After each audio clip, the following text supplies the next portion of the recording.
just through one of these talks. So, hello. All right, let's get started. Hello, everybody. My name is Alckemy. Welcome to the channel. If you are watching live, then thank you so much for being here. I know that what we have prepared today is actually going to be very long-winded, but this is something that I've been sitting on for a couple of years that I kind of just wanted to convey to you all to be able to just have a higher sense of conscious for your artistry. This is like kind of geared towards producers that are in the music industry and stuff, but if you're any kind of artist in the other sense, then I think that you can take some of the core ideas of what I have for you today to kind of apply it to your own medium. So yeah, I hope that you all are doing well, and if you're watching the VOD, then please do me a favor and interact with the video and stuff. I am down like 50% now. I don't know how it happened, but YouTube kicked me out of the algorithm, and now it's kind of just become like, all right, well, I'm still going to try to put up information and all that stuff, but just totally, yeah, this is a passion project now for anything. So I'm going to put up what I like. All right, so guideline to producing. This is not meant to be a comprehensive guide, and the ideas that I'm going to express today are completely subjective, completely philosophical, but it's aimed to hopefully give you a new perspective whenever you're in a creative rut or when you're trying to, like, I guess, achieve this goal of identifying who you are as an artist, right? So I'm kind of breaking this down into 5 different parts, which kind of like go into the who, what, where, why, and how of artistry, right? But whenever you kind of think about these things, you want to ask yourself these questions, and you don't necessarily have to have an answer for all of them, but maybe writing this kind of stuff down can be beneficial to you because it can help you find a focus or a direction for whatever it is that you are trying to, I guess, accomplish, right? So part 1 of this, we've got 5 different parts of this, and I'm going to try to be as concise as possible because I've got to go in an hour and a half. But the main thing that we're going to kind of talk about is part 1, which is find your why. And so for all of you guys out there who are listening to this, the main thing that I would want to ask to you guys is, why do you produce? What is it about music that speaks out to you, and what motivates you to kind of sit for hours and hours in the DAW, right? How has it influenced you and your surroundings, and can you utilize it for someone else? Do you feel accomplished, inspired after you finish a track, or are you wanting to, tell a story? Are you wanting to make people move? Are you wanting to make them feel something? Are you making music for political reasons, which is very common, whether that's something that we talk about or not? So really, like, the core aspect of this is like, why do we do this stuff? And you don't necessarily have to know, but for me personally, like, I love making music, and I got into music after I had a serious injury from doing like martial arts tricking and stuff at a gathering. I had a great night. That first night that I was there was like a week-long event. I was killing it with tricks and stuff, and then I was just trying to go too hard, and I overshot a trick. I landed on my ankle backwards, and I pretty much, like, broke my ankle. And I didn't ever think that I was going to trick again. So I got into music, and I was like, wow, this could be something that I can do artistic, like if, something catastrophic, knock on wood, were to ever happen. And since then, I kind of caught that bug, and I was like, man, music has become such a big part of me. It's always influenced me. My entire family, in some capacity, are musicians, and that was just something that was like, this needs to be a part of me. You really want to find what that is for you. And part of that is because it's going to help you come back to your roots. So if you ever get lost, if you ever like do something in that means, if you always know why you're doing something, then whenever you feel down or you feel like you are having a hard time, how do I say, I guess like finding motivation or whatever, if you know why you're doing something, it's a lot easier to stay motivated, right? So yeah, that's the biggest one. Part 2, let me take a sip. Part 2 is find your what. There's a lot of stuff that goes into that. What's your favorite genre to produce? What makes that genre, right? So let's say you like drum and bass. Okay, well, let's figure out what drum and bass is. What kinds of sounds does drum and bass have? Is it, liquid drum and bass? Is it, neurofunk? Is it something along those sorts? What are your favorite kinds of sounds that you like in regards to all this stuff? And what would your ideal sound palette be? Right? And you don't have to be like an amazing sound designer to know what sounds you like, because a lot of times we find inspiration from the people that we listen to, which is why 90% of us have probably at some point or another Googled something, or YouTube something rather, of like how to Cohen sound bass, how to Skrillex bass, how to jam, like, I don't know, Led Zeppelin, or how to Amon Tobin, right? So those are the kinds of things that are kind of like a good starting point. But if we can kind of get down to what makes those things and how we can get our hands on those things, then building a sound palette or building the other aspects of the genre, or the kind of, I guess, characteristics of what we want to express, will help us in relation to finding like a seamless translation, right? Now, it's not to say that in order for you to, make the best music that you can, you have to know how to do a Cohen sound bass by all means. But there's a lot more to it, right? Sometimes it's the kind of drums, sometimes it's the rhythm, or sometimes there is some kind of particular characteristic. Think of the difference between blues and rock music that really make it stand out as its own. And once you are kind of aware of these things, of these little nuances, then you can figure out what you want to embrace in order to start expressing the kind of music that you think that you want to do. And like, this can change. It doesn't have to be, the end all be all thing. Like, once I make a decision, I have to do it. But like, you naturally like what you like, right? So why would you try to stray away from that? If you naturally like, really ambient music or whatever, like, find a way to incorporate that in your music. You can always do something different later.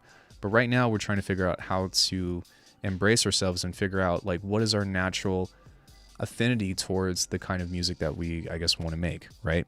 So some things that I like for like my particular preference of music is hard-hitting drums, super syncopated rhythms, that like polyrhythm in general. You guys know that I love neurobass. That's pretty much what my channel is founded on. I like ambience and glitching textures, so anything that can kind of put you in a physical place as opposed to like, being super heavy with melody and all that. I try to focus on transitions, because transitions, in my opinion, are like probably one of the most important things about putting a song together and making it work. I like metallic strikes, stuff that comes from industrial sounds like machines and all that, big reverbs, dissonant chord progressions, stuff that's not like your typical like pop stuff. I used to be really about song progression, where I would have a symphonic theme where like nothing has a repeating part, so it's almost like 3 different songs are put together. Blending of genres, Victorian style melodies, and stuff that's like dark and evil, right? That's pretty much me in a nutshell, if I could describe myself as the ideal artist that I would like to be. So whatever music comes out that has, most of those kinds of characteristics, I'm usually happy, right? As long as it sounds good. So those are some things that you want to find out for yourself. And you don't have like a limit to how many things you can like. I guess maybe like if you are too scattered, then maybe just pick a few of those elements and try to focus on making vibes. Don't even worry about making tracks, but making vibes regarding that kind of stuff, if that makes sense. But it's not like you have to do like every single one of those things within your music in order to make it sound like you. It's good to be diverse as well, and it's good to branch out and stuff, but just identify what you like. Like, just write it down. What do you like about music? What is it? And again, like, these are things that are kind of open-ended questions. Excuse me. And it's not necessarily even in the sense that, you have to have a very clear idea about what it is that you want to do. It's more so in the sense of just trying to hone in on, specific things that that you already kind of know subconsciously, and putting it on paper in order to kind of, again, give yourself a direction. And this is so powerful because it's like, all right, well, let's say that you like some of this stuff and you're aware of it, but you don't know how to get there. Okay, well, at the very least, it can put you on a path of being like, all right, well, I want really hard-hitting drums. How do I do that? As opposed to being like, how do I noisy drums, right? Which is fine. I'm sure that some people, have that kind of stuff. I think, I don't know what my first video was, but it was titled, I think, like Neurofunk DMB and all that stuff. But, if you can figure out what those qualities are, and then you can break that down into a finer sense, then you can figure out how to better achieve those things. I mean, heck, even if like you don't know anything about sound design, but you know that you want hard-hitting drums, like go on Splice and be like hard-hitting drums and see what comes up, or drum and bass drums, or neurofunk drums or something, right? We have such amazing resources that will really streamline the process that we can get to with being able to create music in that sense. Cool. When it comes to, I guess, like the melodic side of things, studying music theory can be advantageous and stuff, but I think that like maybe just trying to copy pieces of melody can be even more useful. Like, let's say you like something from Castlevania, which is something that I like. Maybe there's this really cool melody or something, right? And you can't really play it because we don't know anything about music theory, but maybe you can find something relative to it or whatever. You can start to play around with that idea and try to create something in that sense without trying to like copy it exactly to draw inspiration from. I do it all the time. My beloved has like rewritten parts of Castlevania in it, and it's not all like one to one, and it's like it's like 3 different songs or whatever towards the second half of the tune. But I wanted to see if I could make something like that that was cheesy, but also, you know, kind of like Victorian style or Castlevania like within a heavier side of the tunes. And that experiment kind of left me with lukewarm feelings about it, but I had so much fun making it, and it was such a joy to try to break down some of these things that I used to listen to all the time that I'm like, even though I can't play it, I wonder if I can make melodies like that. So there's a lot of different ways to approach that kind of idea if you're looking at something through like melody or harmony, right? Cool. So part 3 is probably where you're going to spend most of your time, because this is find your how. So you know what you like, you know why you produce. Now, how are you going to do it? I don't remember if I had a talk about this before, but figuring out what your flow state is like and what it takes for you to get into making decisions that you're not really thinking about is kind of the biggest goal that I've always had for myself as an artist. And I felt it. I felt it in so many different things. I've done it with basketball. I've done it with I've done it with drawing, even though, as you guys can tell, I'm a terrible artist. That's why I'm like not drawing anything right now, but I've still done it, right? Tricking, martial arts. Man, there's this thing in Jeet Kune Do called Chisao, and a lot of other martial arts do that kind of idea and stuff. It's kind of synonymous with Randori if you do Aikido, or if you just roll and you just flow in Jiu-Jitsu, which is probably more common, or MMA, right? But whenever you are in that state, you're just reacting. You're just acting and reacting, and you're just moving through space and just existing. Flow state is one of the coolest things about any kind of art that we can ever do, because it finally allows us to live in the moment. And when you're in the moment, you are expressing yourself as truly as possible, because there are no other thoughts to influence your actions or decisions. And to me, that's one of the coolest things that's one of the coolest things about existing in particular. Like, I guess like that's my favorite thing about living, right? Or at least one of my favorite things. So it's important to identify that. Some people kind of like synonymize that with workflow, which is kind of similar, but not quite the same thing, because workflow is just like how you do things. But really, like, if I can stress anything to you guys, it's figure out how to get into your flow state. There's a couple of different things that you can do in order to do that, which is like maybe you open up the DAW, you don't know what to do. Just throw a beat together, you know, and don't even worry about the quality of it. Write in silence. So just like make some MIDI clips in the track and then just start putting stuff together and just pretend. Maybe you want to have a more methodical approach, which is kind of what the earlier lecture that I did was how to plan a tune out. But what you're doing is you're just creating. You're just moving, and you're just like, all right, well, I'm going to brainstorm something, and then I'm going to put it on paper. And then what you're doing is making sure that you're creating action. And as long as you stay in motion, then you're staying alive, right? I guess like, what is that one silly saying? Move or die. I mean, that's pretty much it, right? Your heart stops beating, then you're no longer there. So like, take that metaphorically, hyperbolize it, and then, you know, try to keep that within your mindset of like, I'm trying to just keep going. I'm trying to just go. So if I'm in a dry spell, like one thing that I used to do was I would keep a dream diary. And when I was doing privates with Copycat a lot, back in 2017, that's one of the biggest things that I was doing, is every morning I'd wake up and the first thing I'd do is roll over to my computer and I'd just start typing out whatever I could remember. And sometimes it was like, yo, this happened, this happened, this happened, this happened, this happened. And then sometimes it would be like, I have nothing. But it was actually something that I got from Bill Gates during one of his things of like how to stay creative and all that. And I'm definitely translating that from there. So Bill Gates has another free seminar on that stuff, which is very similar information, but just explained differently than how I do it. But yeah, that's also another resource that you guys can go and find.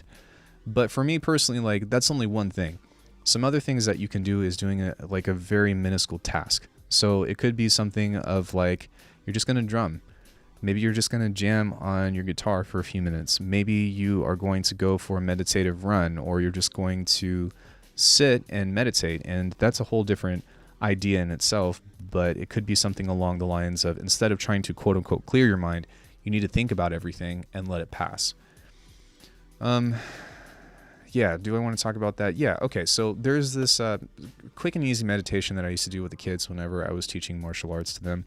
And I didn't make it up, it's from my teacher. But what you do is you close your eyes and you focus on your breathing. And for just a second, you want to think about your breath starting to build a bubble around you. And as you continue to breathe, your bubble gets stronger. I'm not expecting you to follow this. This is just what happens, right? So eventually your bubble gets super strong, and that is like your safe space, right? And so what you want to do from there is you want to think about all the good things that you have. It could be, you know, maybe you feel really appreciative or grateful that you've got a computer, or that you've got things that you have to work on. Maybe you feel really grateful that you've got food to eat. Maybe you feel really grateful that, like, you know, you were feeling kind of sick and then you got over it, or it could be anything. Take all those good things, put those inside of your bubble. And then as you continue to breathe and you're still focusing on your breath, think about the bad things for a bit. And as you breathe, you'll gather those things and push those outside of your bubble, so that way only the good things stay in. And that's just a really easy thing that you can do, right? It doesn't take a lot of effort. You have a focus in mind, or you have a goal with it in mind, which is kind of, I guess, like opposite of what true meditation is in some cases. But it's still a way to help you get into a particular zone. I know that I spent a lot of time talking about flow state, but I really think that even if you aren't very good at making music, if you can find this with flow, then you can like immerse yourself in anything, regardless of your skill level. So the second piece to that, or the thing that is synonymous with that, is getting into your workflow, and establishing what that is and knowing what it is can be very beneficial as well. And this was actually something that I got from Copycat, because like we had a really deep talk about this stuff, and it was a really amazing thing, because he was like, well, my workflow is, I'm going to paraphrase because I don't remember what the exact conversation was, but this is from him, I pretty much establish some kind of structure or some kind of box, and I focus on what things that I want to put in that box.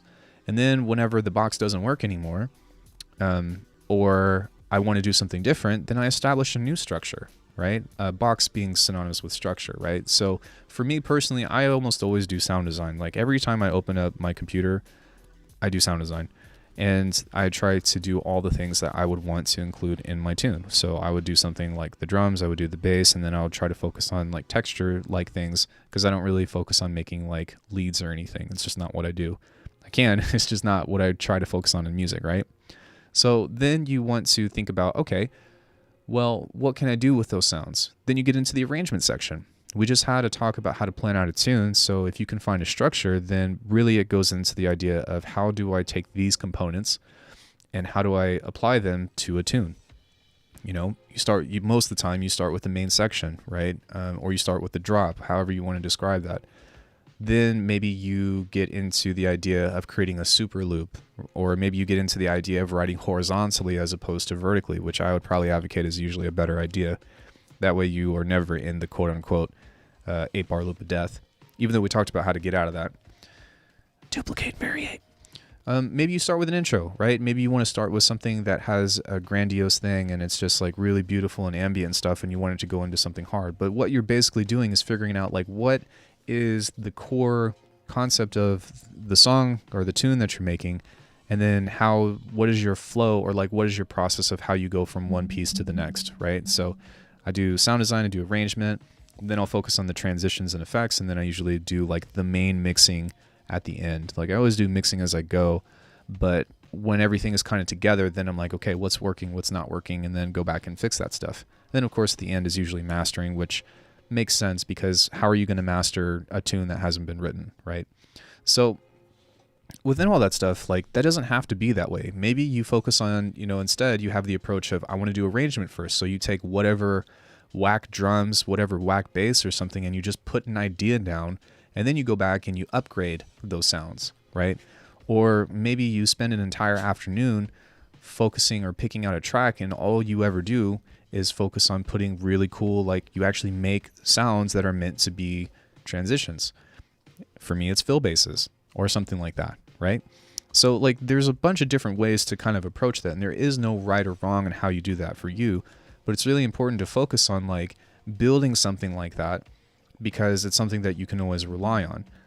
When I was doing privates with Frequent, like, he's kind of an anomaly because I remember him telling me, he's like, honestly, man, like, whenever I open up the DAW, like, I just, like, grab my scroll wheel and then I do, and then I just do whatever.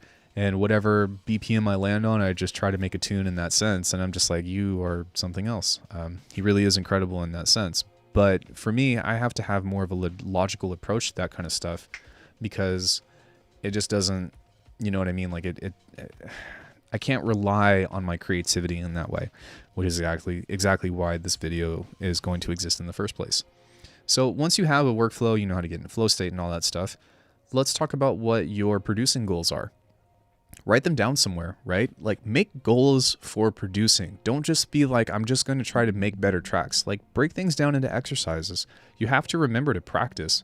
And that's like, conscious practice is usually going to end you better results. And it is important to know how to experiment, but how are you going to know how to experiment when you know nothing, like when you don't have any skills, right? When you don't have any sense of, like, where to look. And so finding an actual goal or talking to people about goals and really trying to break those down can help you cultivate really far on your own. You just have to have, again, an idea about where to look, which is, like, one of the biggest reasons why I decided to do private lessons with artists in the first place. I have another video that's coming out about that stuff, but we'll talk about that in the future. So try to get specific with those things. Maybe you want to get better bass. That's too general.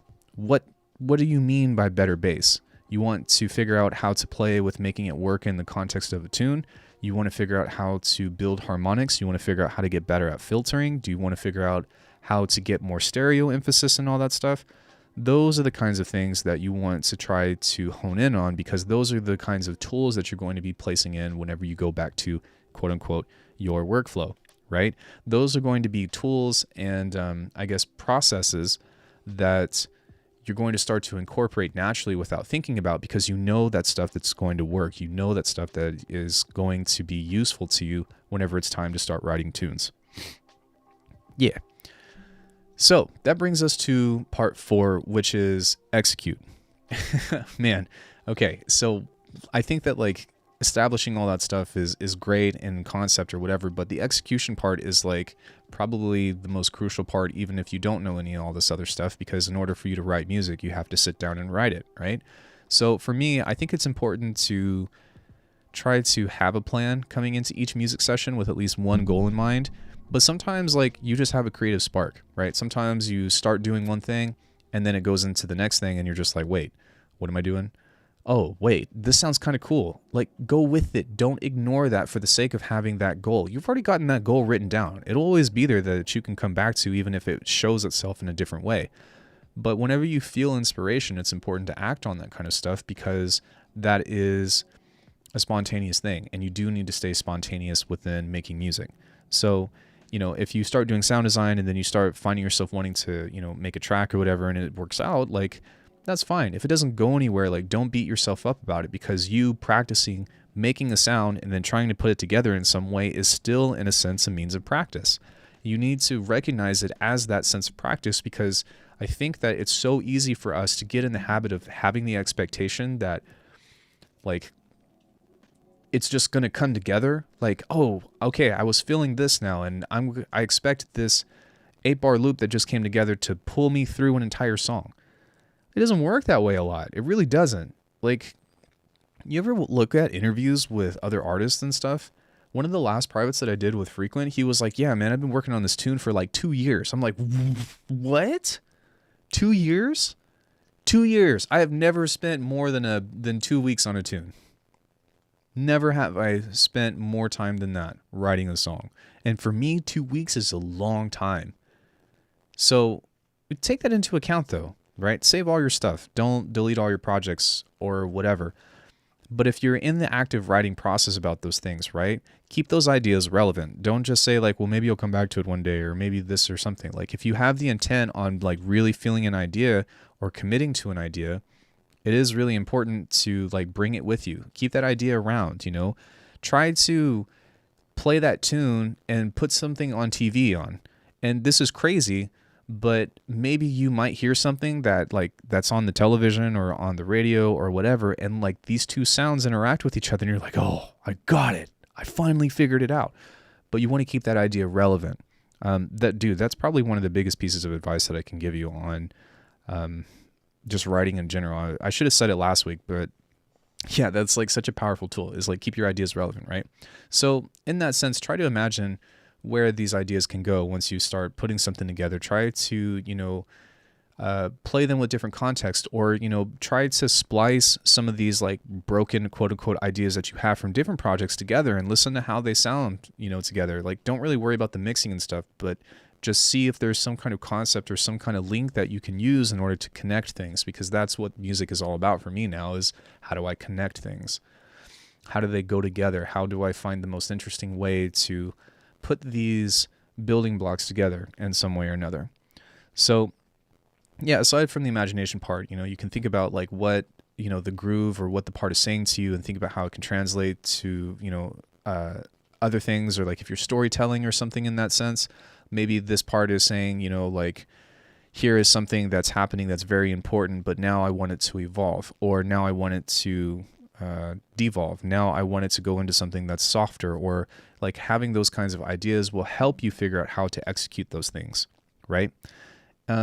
If you create a piece of content, like rather than adding to it, like sometimes if you make multiple versions of it, which is pretty much how I write all my tunes, then you can figure out how to repurpose your content within the same project. And a lot of times those can serve as like the major components to making your tune.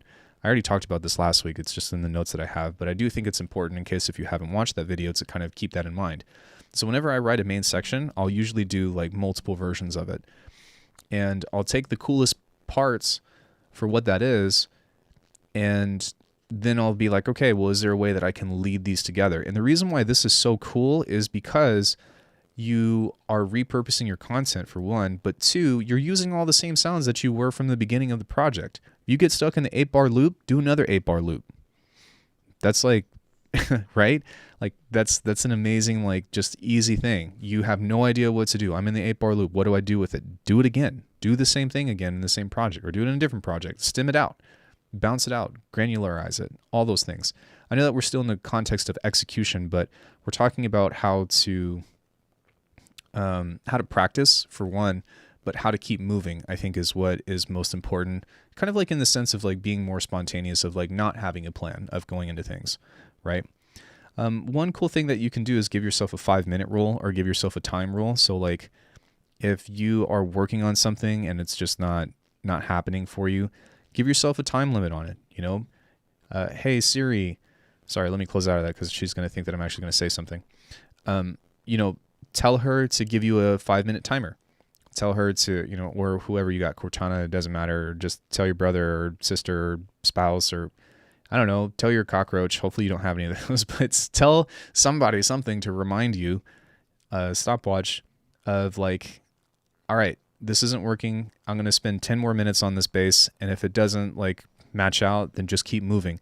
What you can do is, let's say you've got, a grid or whatever, you can just make a piece of MIDI like this, and then you can label it and say like, come back to later. And so you can write little notes to yourself in the DAW. Or if you're on a piece of paper, or you're recording through your phone, if it's live and stuff, then make a recording and retitle it, come back to this idea later. Like, do those kinds of things. Those are little favors that will really help you in keeping organized, but also like in ways that will help you stay inspired to keep those ideas relevant, right? I've already talked about stemming out your previous projects and trying to incorporate those and stuff, but I still think that's a really important idea.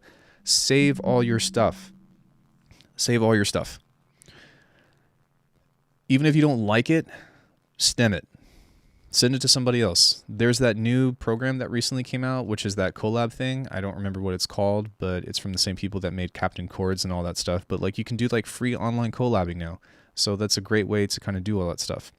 Now I know I kind of went over into a tangent about staying focused about the execution part of music when we're talking about how to identify yourself as an artist, but it's still relevant because these tools or these methods that you practice still pertain to the way that you express yourself, right? Because sometimes it's not the song that you wrote, it's how you got there. And it's important to recognize that, and it's important to like honor that, because figuring out how you execute things, figuring out how your mind works when it comes to expressing yourself can ultimately help you, how do I say, figure out how to, I guess, like practice it as a skill, but also like maybe there's a beauty and maybe there's an artistic side to that too.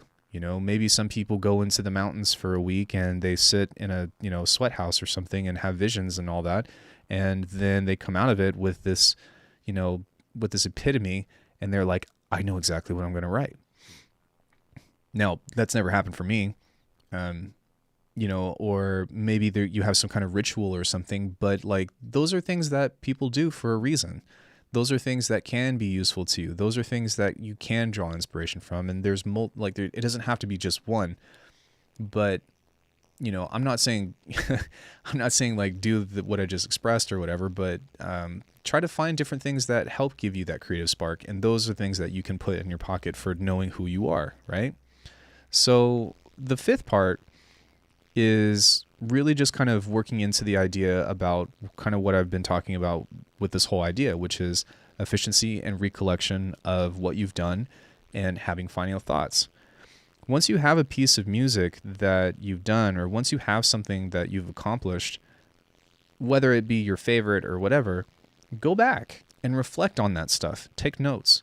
Go back and figure out what what some things were that you had trouble with, or maybe there's something that you did that was really cool, or maybe you got some drums that sound amazing. Well, take notes of that, save your chain, go back to your projects and save some of that stuff that you did that you really enjoy, so that way you can use it later, or that way you can at least reference it. Like anytime I make a cool drum rack, I always save the chain, because even though I do every single drum processing thing from scratch, sometimes I forget, or sometimes there's one little change that I've done. To be honest, with my computer crash as of recent, that's the biggest thing that I miss. I made some really cool stuff. I was looking at this stream earlier that I was doing something from Delay 4, and I was like, wow, this is really freaking cool. And I don't have that rack anymore. And had I still had that, I'd probably be making more presets or more kind of racks that are processing like that, and I'd still be exploring in that direction because I still have it. So find those things. Even if it's just a sample, maybe, you downloaded a sample from Splice, but you only got one from a specific pack. If you remember what pack that's from, you can go back and see if there's anything else interesting in there, right? Those are the kinds of things that you really want to try to pull in and you want to try to grasp. It's not just make music. If it is for you and that works, then that's amazing. But there are so many skills to develop when you are developing yourself as an artist. And again, like these are just like organization of thoughts to, take everything that you can with you whenever you move to the next piece, right? Because it's all about a learning process, at least how I am. Even as you're writing tunes or like you're working through your productions and stuff, like sometimes it's not even a bad idea to take notes. Maybe we're talking about these rules and stuff of like 5-minute and times and stuff. So maybe, you can sit down at a coffee shop or like, just in the morning or whatever, and you're like working on this tune and you're like, it's not working out. Write it down. This transition doesn't work. This melody doesn't work. This chord progression feels off or something. Do that, because what that does is it helps you keep your mind into the tune, right? It helps you keep your mind around the idea. It helps keep your mind around production. Those are those kinds of things that you can really use to envelop or embrace yourself in the idea of music production as a whole, if you really want to, be super far into it, or if you really want to live as closely to an artist as you possibly can, right? Problems can't really be solved unless if we know what the problem is. I mean, I guess some things work themselves out, but in order to solve a problem like consciously, you need to be aware of the problem. So building yourself to have awareness of these things, to be present with that, can help you at least get to the next step of like how to either get better as a problem, or how to make better music as a problem, or how to work on your sound design as a problem, or how to improve as a problem, or how to figure out why something doesn't work, or like the possibilities with that are endless. So yeah, it's still important to make time to practice too, like once you're in that habit, because like you need to still be a kid and make production fun. So I know that for me, my funnest stuff about like the music creation side has been making tunes, but something that is just as fun, or at least very close to it, is doing streaming, making videos, right? I really like when I've got a bunch of people in my stream, and I just try something new, and then we all learn something, then we're like, oh, that's so cool. Being in the moment in that sense, I'm not saying that you need to stream or whatever, but exploring and finding new possibilities for sounds and stuff is just as important and just as fun sometimes as actually making the track in itself, right? I just know that sometimes the frustrating thing is to make you figure out how to make it work. So yeah, I don't know, if you like have a dope transition or something, like take note of that too, you know, like make a little reminder to yourself of like, how did I do this? Oh, well, it came from this, it came from this. And, you know, maybe even when somebody asks you about your music in the future or something, like you can be able to pass that knowledge on. Hi, here we are. I feel like I did something cool. Now I want to tell people about it, right? That's kind of how all this stuff should work. And I guess like talking about sharing information and stuff is another idea in itself, but those are the kinds of things that you want to do with yourself to be able to, you know, continue to improve and continue to become efficient with it, right? Maybe you are struggling with bass, so spend a day making bass and figure out how to like pick one specific characteristic of a bass that you made from before and then make variations of those. Or take the same bass that you've made in another tune and then make a variation of that, or, you know, try to apply some of those same sound design techniques. I don't like using that word. Some of those same formulas, sound design formulas, to different applications, right? I recently put up a video of how to make quote-unquote neuropads, where I make a pad and then I process it like a neurobass just to see what the results are and if that can make something interesting. Those are those kinds of things that you can use to explore to find just a greater sense of knowledge, and that's really what this is all about. So the final thing that I'll leave with this part 5 or whatever is downloading, you know, different kinds of apps and stuff that you can use to just play, right? So I have a machine on my phone. I've also got like the Korg thing or whatever. And if I'm not really feeling really inspired or whatever, then I'll just like open up machine and I'll just make a beat and then like I'll beatbox over it. And then like for that 10 minutes of time, whatever, like I'm just having fun with it. That 10 minutes of time that I spent doing music is 10 minutes of time that I could have or would have spent doing nothing, looking at Instagram, looking at, you know, something on social media, or scouring my analytics for YouTube, right? Those things are little gems, you know, and I kind of relate those ideas and stuff too to how I practice martial arts and how I practice tricking, because for me, the kind of ways that I do practice is very different. There is time that I dedicate towards doing those things, but there's little parts of your lifestyle that you can have that you can use to cultivate. For example, footwork is a really important part of Jeet Kune Do, right?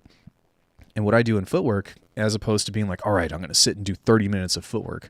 Whenever I'm cooking, whenever I'm brushing my teeth, I just do a push shuffle, right? I go to the front, I go to the back, I go to the side, I go to the right, or I do a stutter step, or I do something like that. I'm doing something that I'm not really even thinking about, but I'm still incorporating that into my lifestyle. And that is what I'm trying to give to you with how to... again, embrace yourself with whatever kind of art form that you are super passionate about, right? If you can maybe, you know, when you're driving and you're stuck in traffic, but you're jamming out a beat with your fingers on the steering wheel, you're still practicing. You're still doing things. You're still playing with ideas. There's so many ways to express yourself these days that it's really amazing. And the more awareness that you have, I feel like the more freedom you actually have too. The more liberated you can feel about creating. It's just a matter of, again, just choosing to stay aware of it and choosing to feed that side of your creativity, as opposed to thinking that the only way that you're going to be recognized or the only way that you're going to appreciate making music is by sitting in the DAW and putting something together, right? Even if you never make a tune in your life, think about how music has affected you in the way that you problem solve or the way that you think about things. I have a very Jeet Kune Do mindset with everything these days because it really hammered in the ideas of how do I become more efficient? How do I simplify? How do I solve the problem as quickly as possible? And what is the best tool for the job, right? Those things are so fundamental within so many other skill sets that they can be applied across a wide range of anything that regards problem solving. It might be music for you, or it might be something different. Maybe you have a drawing mindset that you try to apply to music. Here's one. You grew up playing piano, and now you're trying to learn other instruments with a piano mindset. Those are things that can be useful to you. That's useful knowledge. Figure out what that is for you, because I guarantee that anybody that's watching this video that is kind of hopefully still with me on that, you guys have some kind of skill set to some degree. If you got through school, heck, even if you dropped out, if you got to high school and you made it that far, you've got some skill under you. What can you use and what can you cultivate? What can you harness from the knowledge that you already have? It's important to try to find those kinds of things. And it doesn't mean that you need to be amazing at them. It just means that it's something that you spent some time on. That's really what that comes down to. So the final thing is don't beat a dead horse. Give yourself breaks. Don't beat yourself up. If you want to get beat up, go to a martial arts class. The instructors and your fellow classmates will hopefully give you some teaching taps and, help you feel a little bit more humbled about that stuff. But don't beat yourself up over this stuff if you're having a hard time. Researching is a great thing that you can always do as well if you want to prepare to do whatever it is that you want to do. We'll talk more about that in the future. But stay relevant and focus on what it is that the core of whatever you're doing is supposed to be. And finding yourself as an artist, it's not knowing exactly who you are and being able to say, well, I want to make this and do that. It's just learning about yourself. It's a process. It's not a destination. You don't ever truly know yourself if you're still growing because, well, you know what I mean? I think to know yourself 100% would mean that you faced every single situation in life, because you don't know how you're going to be in new things. But you do have specific patterns. You do have specific affinities towards things. You do have specific preferences. And if you can maybe identify those, then that can lead you to a different mindset of, just how you approach something. So for me, I'm in a weird place right now, just to be perfectly honest, of having these roadblocks or having these ideas. I recently changed my producer name and I'm trying to sit down and identify what that means to me and what I want to do with that kind of stuff. And now, even though I'm not writing tunes, I'm going back to my roots. I'm saying, okay, well, what are these things that I like to do? What are these things that make me happy with music? And that's why I find that stuff is so valuable, because even though I haven't really been focused on making a new album or making a new EP or even a new single or whatever, I'm still refortifying myself. I'm building myself up back to express something. Whenever I go to write, it's going to be a lot easier. Does that make sense? So yeah, I think that will conclude the presentation on how to find yourself as an artist. But, even if you don't agree with all of this stuff, if you maybe got one or two tips out of this, then I still think that this is useful to you. I hope that you guys know that I'm not here to waste your time. That's just not really what I'm about. But I also hope that this stuff made sense. So I don't know who's in chat right now. I haven't even pulled up the chat thing, but we can go ahead and take questions or have a discussion about this if you're still around. I got through that a lot faster than I thought I would, which is great. That being said, what's it called? What was I going to say? Yeah, I'd like to hear your thoughts on that stuff. And then again, if you guys enjoyed this kind of stuff, please do me a favor and interact with my channel. My channel is not doing so well right now, and I don't know why. Maybe it's because, I don't know. Yeah, so please like the video, comment on it, share it, tell people about it, because I'd really love that. So yeah, let's open up for questions. Let me see who's here. Okay. Hi Snail. Hi Navigator. Hey NX. Hey Karen. Nice Bitwig skin. Hey Ellen. Anyone keen on some good flow state reads? Stephen Kotler and Jamie Wheel really enjoyed Stealing Fire. Sweet, dude. I'll check that out. Oh, cool. Hello, man. Thank you very much for all your content. Thanks, Deep. Quick draw, more the thumbnail. Quick draw, more the thumbnail. Or they won't entice people to audio crackle. Came back too. Draw Ninja, everything in life is a waste of time. Is the crackle still present? I think the music just cut out. Yeah, the music isn't even playing anymore. That's fine. Yeah, so does anybody have any questions or anything? I'm going to finish my beverage because I just talked out a long-winded thing. I had Microsoft Paint pulled up in case if something was going to happen, but I didn't end up needing to demonstrate anything. No, it's good. Okay, cool. Hey, Antoine, how's it going?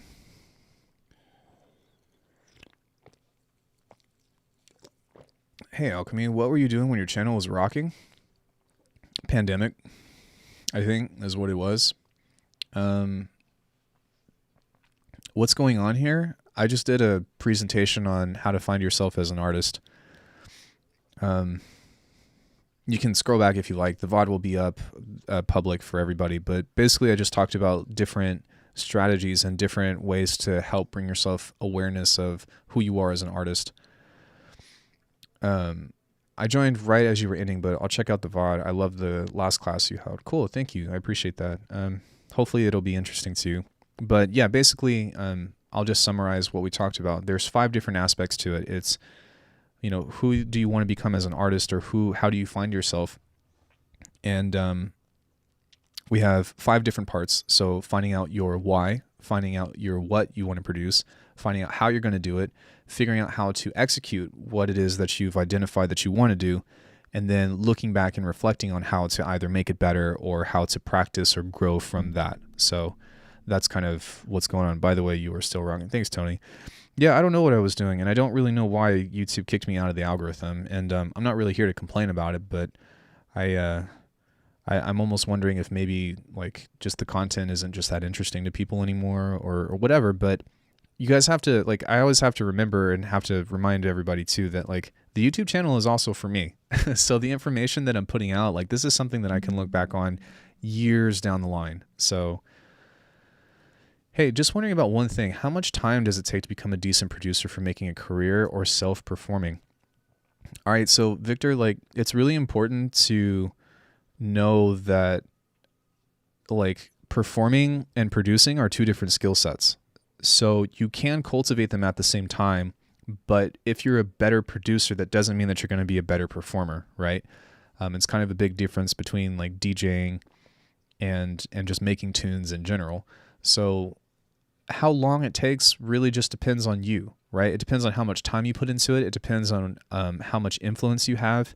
Like if you're taking privates under somebody, you can learn a lot of stuff pretty quickly.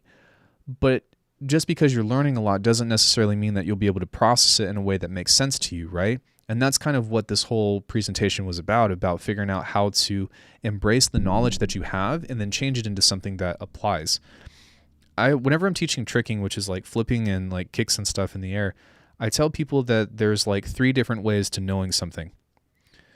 The first one is knowing it conceptually or seeing it visually.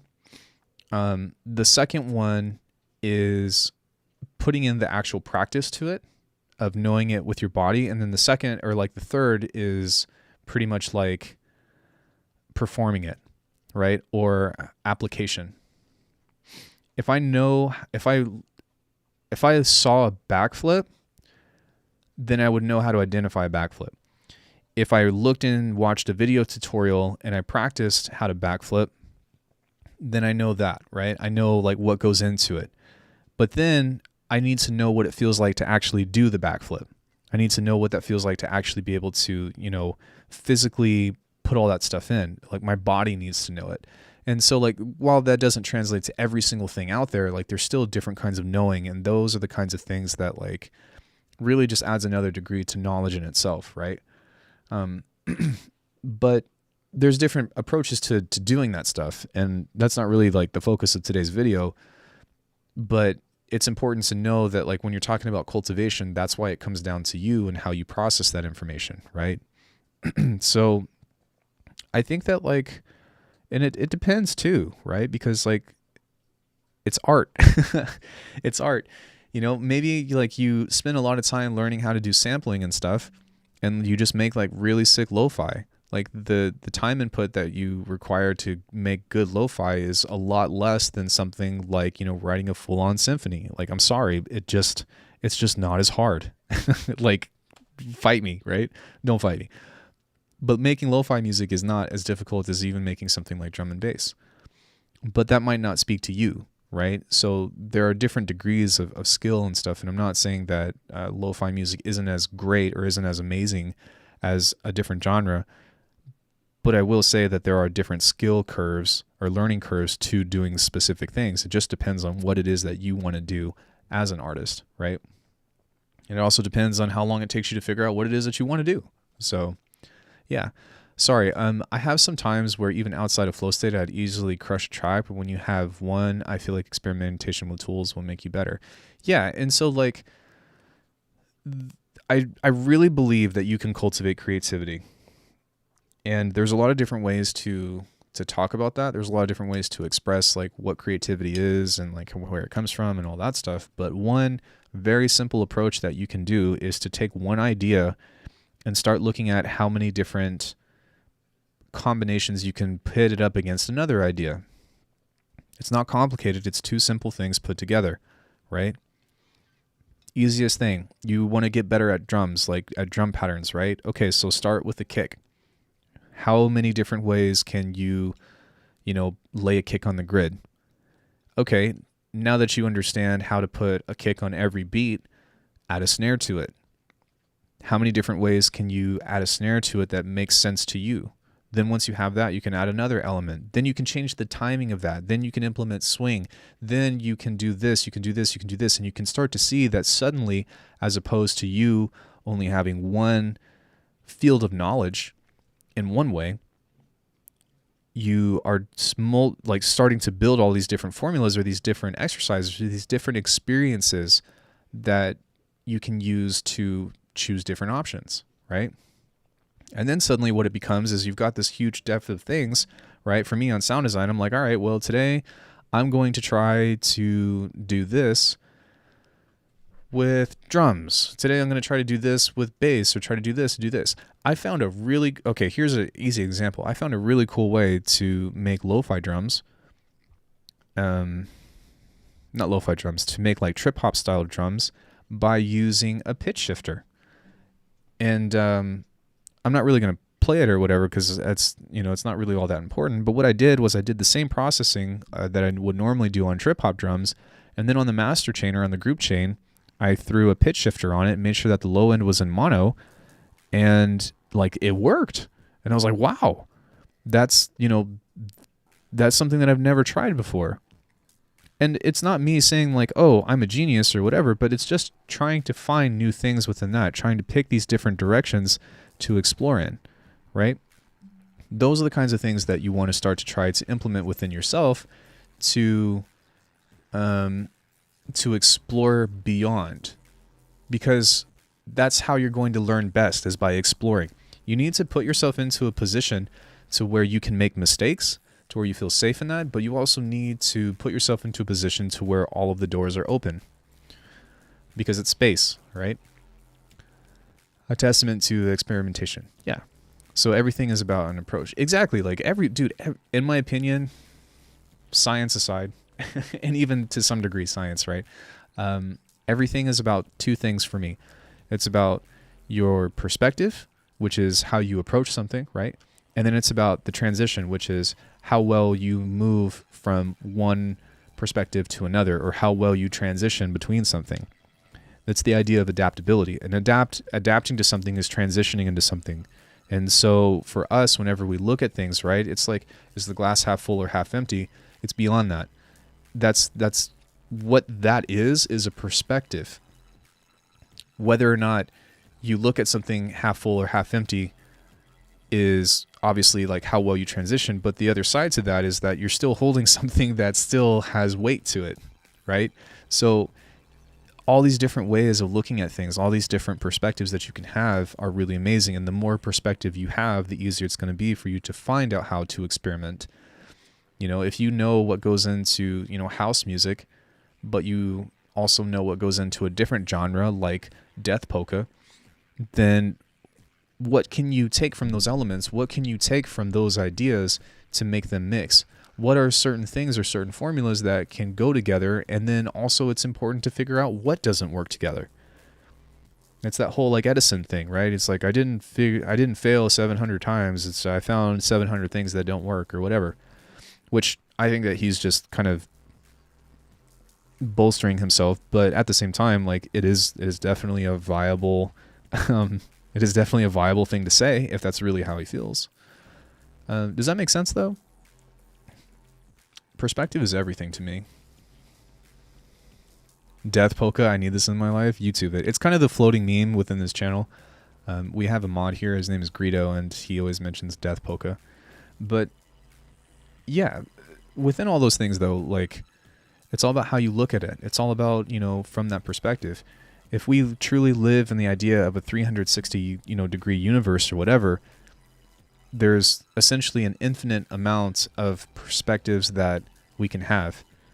And once you know, even break that down to two-dimensional, right, on a scale of X and Y, you can still divide in between those infinitely to mix perspectives, to consider a piece of a perspective and apply it with a different piece of perspective. And that is when you start getting into the idea of creating, or into experimentation, or into trying to find nuance, or trying to find something new. You just got to look deeper. You got to go further into it. Yeah, so those are those kinds of things that I think can be super beneficial in that world. For you guys, I mean, I don't know where you're at with your music, but you know, let's say like you're stuck or something. Pick two things. Pick one thing that you feel like you're pretty good at, and then pick something that you feel like you're bad at, and then go practice the thing that you're bad at and come back and try to mix it with something that you're good at, right? And I'm not telling you what to do by any means, but it's just simplifying and giving yourself a sense of direction.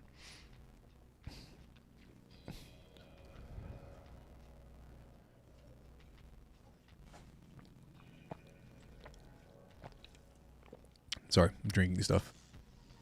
So yeah, did all this stuff make sense to you all?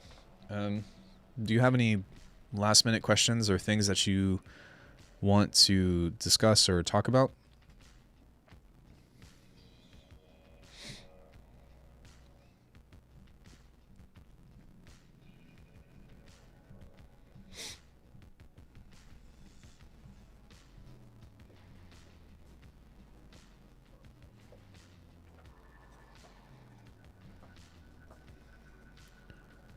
As soon as you sign off, for sure. Well, this will be public, so please, by all means, leave comments, leave questions and things. Like, I really want this to be a discussion, and not just be like me telling you what to do. Because I mean, this is something that obviously has been cultivated, but it's still growing. It's still evolving over time. There's still things that are being changed to it. So that's kind of what it is that we're looking at. How's life?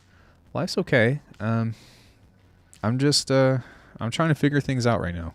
Long story short, I'm trying to figure out my life right now, and I really was wanting YouTube and the sample store and stuff to take off, but because of certain circumstances and stuff, I've kind of been on this thing of like I need to put up a bunch of information very soon because I don't really know what's going to happen in the future, and that's not like necessarily a bad thing. It's just it might be time to change.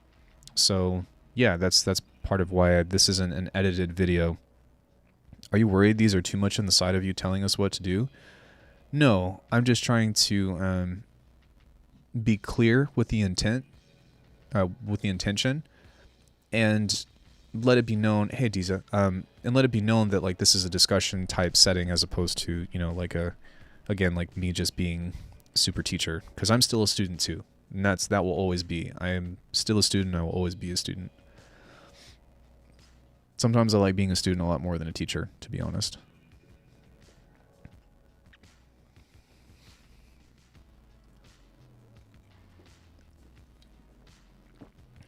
All right, I'm going to do a little bit of self-promo. I love you. I'm sorry. If you guys go to alckemy.com, I've got a bunch of stuff for sale. There's a bunch of free stuff, so anything that says free or 0, go grab it.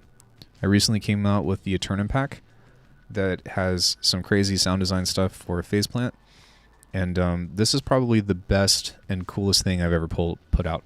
So if you guys are interested in Faceplant stuff and you like neuro-based design and all that, please go take a look and check that out, because I put a lot of work into that, and it's really cool. Makes sense in that there are many ways to do things, focus being key.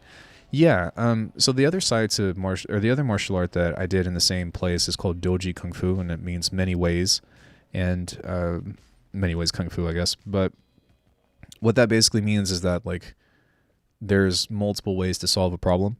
There are multiple ways to reach the same destination.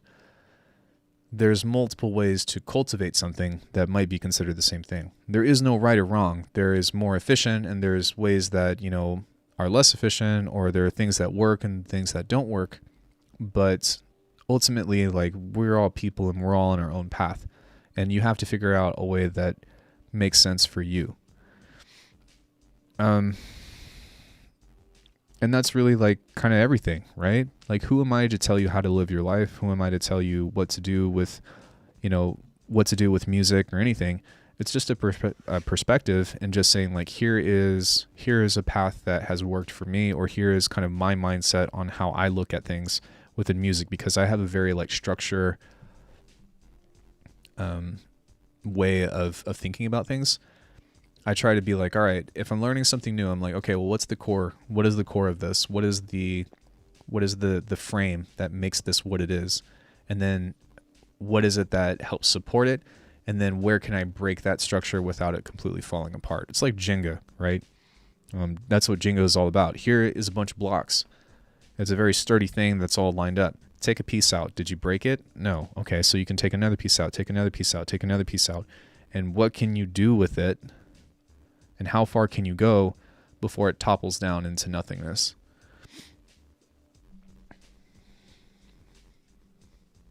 So, yeah. Cool. Well, I think that this ended up being a really freaking cool chat.